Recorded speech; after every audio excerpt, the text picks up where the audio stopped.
It's the 24th of July 2022. Formula 1 has descended upon the south of France to Circuit Paul Ricard. Charles Leclerc lines up in pole position, having outpaced Max Verstappen by over 3/10 in qualifying. The Monegasque driver is riding high, having won the previous race in Austria and sits just 38 points behind Max with 11 rounds to go, all to play for. The lights go out, both have a great start, but Charles holds on to position into turn 1. Their pace is close, Max keeps within fighting distance, but remains P2. Verstappen and Red Bull decide that lap 16 is the time to pit, whilst Leclerc stays out.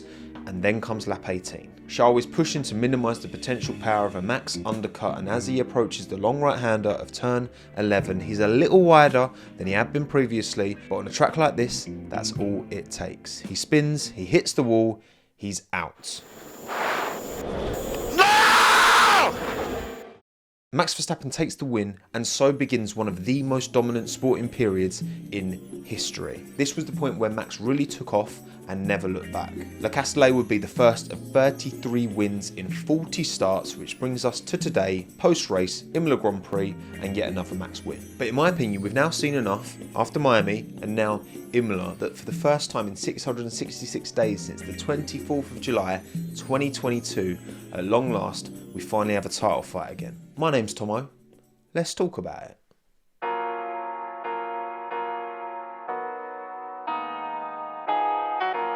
Max Verstappen right now has 161 points to his name. He's 48 ahead of Charles Leclerc, 54 ahead of Sergio Perez, 60 ahead of Lando Norris, and 68 ahead of Carlos Sainz. It takes two howlers, with Charles Leclerc scoring maximum points, to overcome that.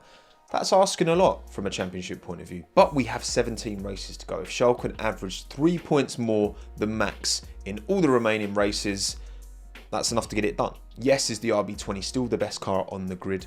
Probably, but we can't really say certainly anymore. And the thing is, these cars are still getting upgraded. None of them will look the same come Abu Dhabi 24, the last race of the season, particularly because the 2026 aero regulations, well, first of all, they've not been decided on yet. Secondly, even if they had, the teams aren't allowed to start working on them until the start of 2025, which means all of the teams can push, go full send into upgrading and optimizing their current cars, getting closer to that theoretical performance ceiling that exists within these regulations we've had since 2022. Now look at the rate of improvement from McLaren and Ferrari, particularly McLaren of course, relative to Red Bull.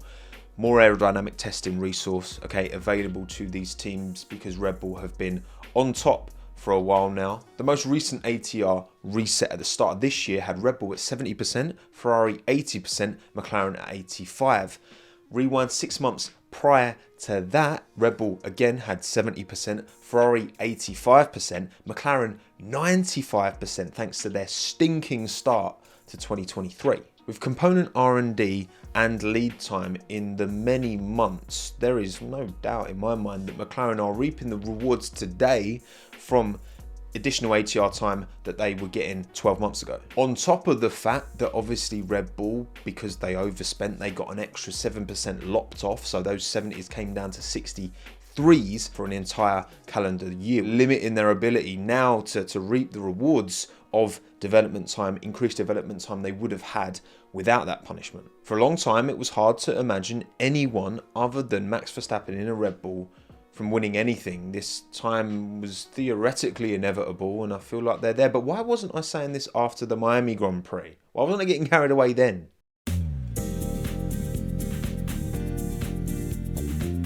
Well, look, to have this feeling after just one race, and a race where Max did have damage, where he took out the bollard, took a chunk out the back of his floor, that would be foolish. Lando was the quickest car on track, but we've seen this over many a year, particularly it feels, I don't know, maybe more so in recent time. Maybe it's because the gaps are getting closer top to bottom in the field, but certain cars really do seem to excel on certain tracks relative to others. Slow speed, medium speed, high speed. Williams, for example, look at them, like they're straight line merchants. At least they were prior to this year's car.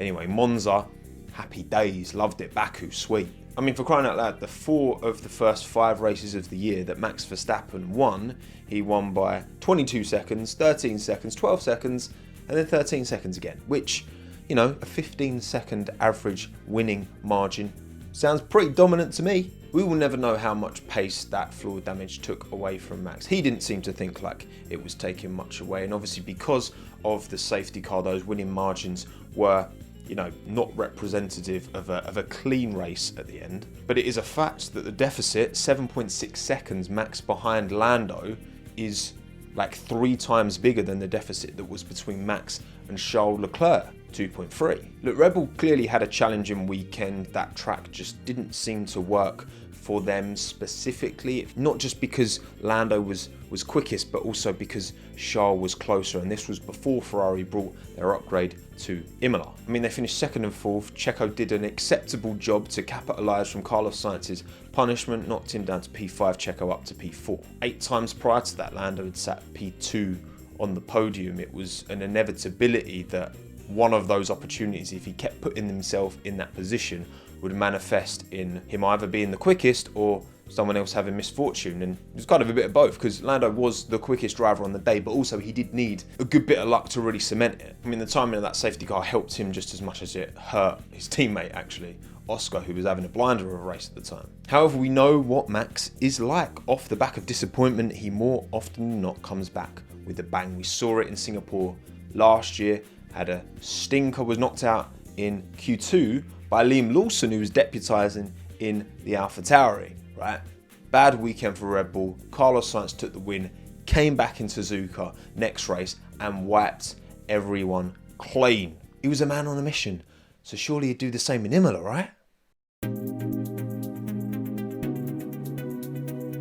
Free practice looked quite daunting, not just for Max, but for Red Bull Racing generally as well. Checo struggling, and Charles Leclerc, this time not Lando Norris, setting the pace in the Ferrari with those new upgrades. A lot of new stuff going on with Charles this weekend just gone as well, and was able to shine in FP1 and 2. Max, not happy with the balance of his car, not comfortable. Fortunately, apparently with the help of Sebastian Buemi, ex-Toro Rosso lad and now Formula E, on the Red Bull simulator, pulling an all-nighter basically to sort out, give Max a different setup to try.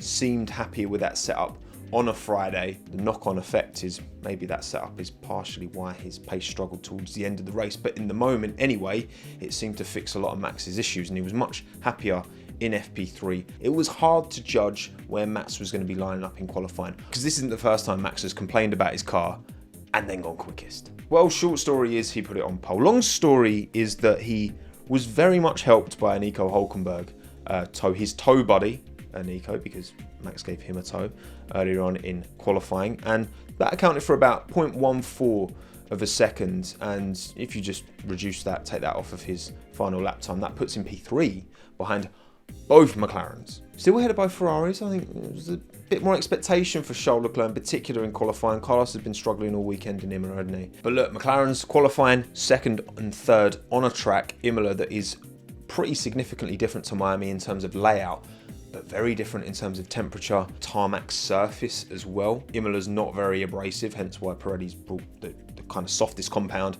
Miami, much more abrasive on the tyres and hotter. So the fact that McLaren were able to replicate it both weekends, promising. But would the race pace be there again for the McLaren boys? And again, would Charles be able to do what he could do in FP1 and 2, especially again with his new team behind the scenes as well? Brand new race engineer Brian Bozzi, brand new performance engineer Johan Hatz. Well, of course, first Piastri had to get chucked down to the 3rd row because he blocked K-Mag in qualifying. That's on you, McLaren, you should have warned him. So Lando inherited P2. Him and Max both had a good start, but ultimately Max kept hold of the position. As the race panned out, that first stint, wasn't it, on the mediums, everyone in front on the mediums, like Max was eking out a gap at a rate, I feel like not quite as quickly as he typically has done, but still, I mean, that gap at its biggest by the kind of end of that medium stint was about 8 seconds. But then everything seemed to change on that second stint, moving on to a hard tyre. Again, you know, we're seeing cars now that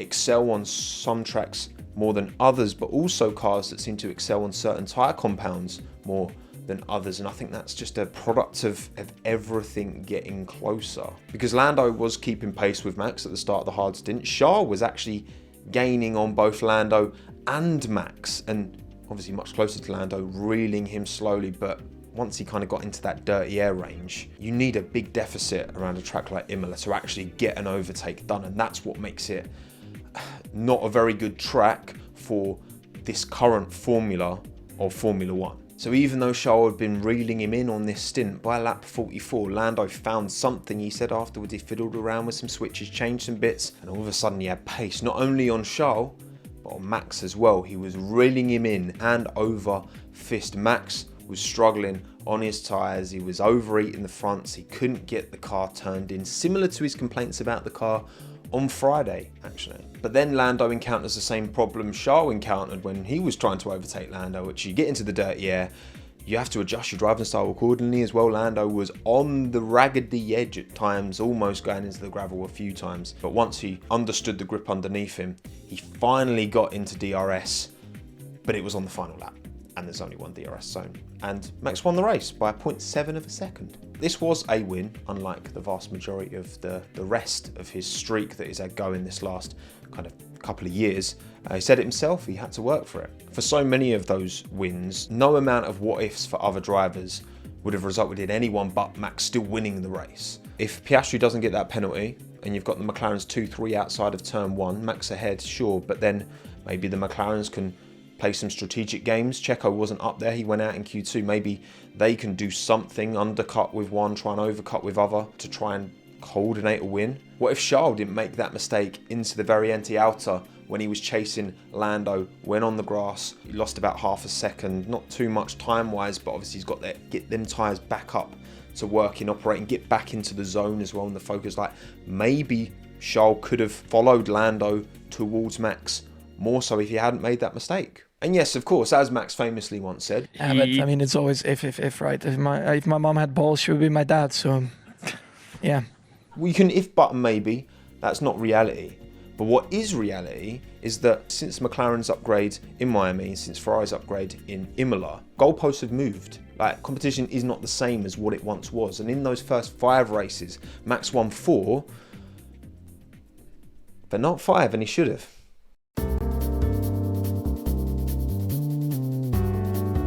I don't think anyone expected Max's car to conk out on lap 3 of the Australian Grand Prix. A brake issue caused a pretty dramatic implosion of the rear right, ending a race he qualified on pole position for and was almost guaranteed maximum points, really, given the pace in those other races. Again, 22 seconds, 13, 12, 13. Probably going to do the same in Australia. Carlos Sainz was the fortunate beneficiary and took the full 25 points ahead of Charles Leclerc and Lando Norris. Without that DNF, it's a maximum points from the first 5 races. With the DNF, 0 points, and everyone else gets a bump up 1 position to just add insult to injury. Now, of course, it's very early on in the year, so that DNF hurts Max more proportionally. That's 7 times 25 points available versus 24 races, right? The meaningfulness of that will probably be diluted over time. But again, we come back to the original point. The cars at the start of the season are not going to be the same as the cars in the middle of the season or at the end of the season. It seems like a different competition now to what it was week 1 in Bahrain. But obviously there's 3 teams here, Red Bull, Ferrari, McLaren, and not all drivers bring a potential challenge, a potential title fight equally. Sorry, Mercedes, like, maybe next year, but you got to get your act together. This ain't good enough. Your drivers are plenty good enough, but this ain't good enough. And I'm going to start with Lando. Obviously, he's got the more evidence at the moment. Obviously, winning in Miami, 0.7 of a second from the win in Imola. Qualifying's been, well, it wasn't great in Miami, ironically. Better this weekend ahead of Charles. But he seems to be embodying what McLaren have been pushing for a very, very long time. You know, new wind tunnel simulator seems to mirror reality very, very well. I mean, Andrea Stella literally said this after Imola. From a competitiveness point of view, I have to say we are quite happy with what we see. We would not have expected to be this close to Red Bull. The data is just as good in reality, if not better. Plus, again, like I mentioned earlier, they banked a ton of ATR after their stinker start to 2023. Looks like it's paying somewhat dividends now, perhaps. His teammate Oscar Piastri is fast, but not as fast in the moments where it really, really matters, which is fundamentally race pace. And of course, their relationship is really good. And do I think that towards the end of the year, if Lando is in a genuine title fight with Max, Oscar will go above and beyond to support his teammate? Absolutely. Lando's been loyal to that team in a way that, remember, a lot of people were quite critical of Lando, thinking, oh, it's a bit naive, maybe Red Bull, blah, blah, blah. But like right now, it's looking like such a sensible decision. Clearly saw something in that team, and now they're in a best place they've been. It feels like since Lewis left, really. He's put the no-win slander to bed, and now he can crack on doing what he's born to do. There's a Minton at the door. It's because I said Lewis and his favourite driver is Hamilton.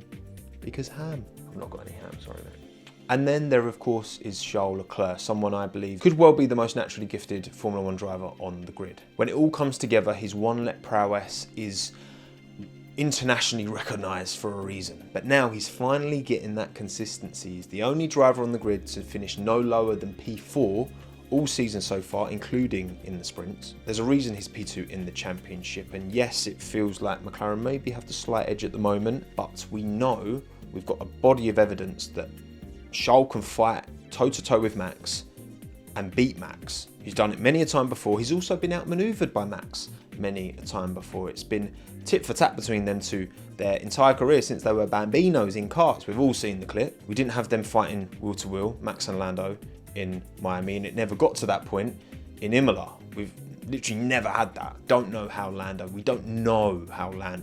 is going to be able to hold himself in those moments. I believe he can do it, but I can't prove it. Charles can. I mean, when Charles jumped into that Ferrari in 2019, he wasn't only fighting Max, he was fighting Lewis in a W10 and held his own. Like, that tells you all you need to know. He can swim in these waters. Can Lando? I think he can, but can he? You know what, fuck it, I'm backing it. Charles Leclerc will win the Monaco Grand Prix this weekend. Put the hex to bed, just like Lando put no wins to bed. He's going to get it done. Quote me on it.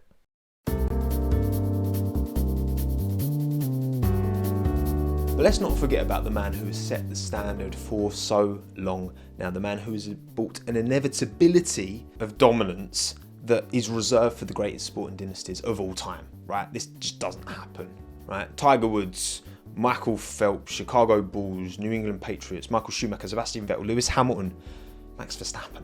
Max's talent goes without question, but with genuine competitive pace from Lando in his McLaren and Charles in his Ferrari, he will have to work for it much more often. Work for it, to quote Max right after the race. He said it himself. He's the one with the target on his back. Now Max, right? Everyone's chasing him. Mistakes can creep in. He's only human. He hit the bollard in Miami. That team is exceptional in pit stops. Will the pressure get to them? They're the one pit crew you'd back over any, but they're all only human. And Red Bull Racing have had a challenging start to 2024. Not really on track, of course, but Christian Horner's dirty laundry being aired for the world to see, and Adrian Newey deciding to head to pastures new. It's not going to be easy, but if any driver can overcome the resurgence of the reds and the oranges, it's Max. He's still the most complete driver on the grid. He's still the one to beat. Let's just hope that whoever wins it, it doesn't come easy. My name's Tommo. Thanks again. Have a good one. Ta-da.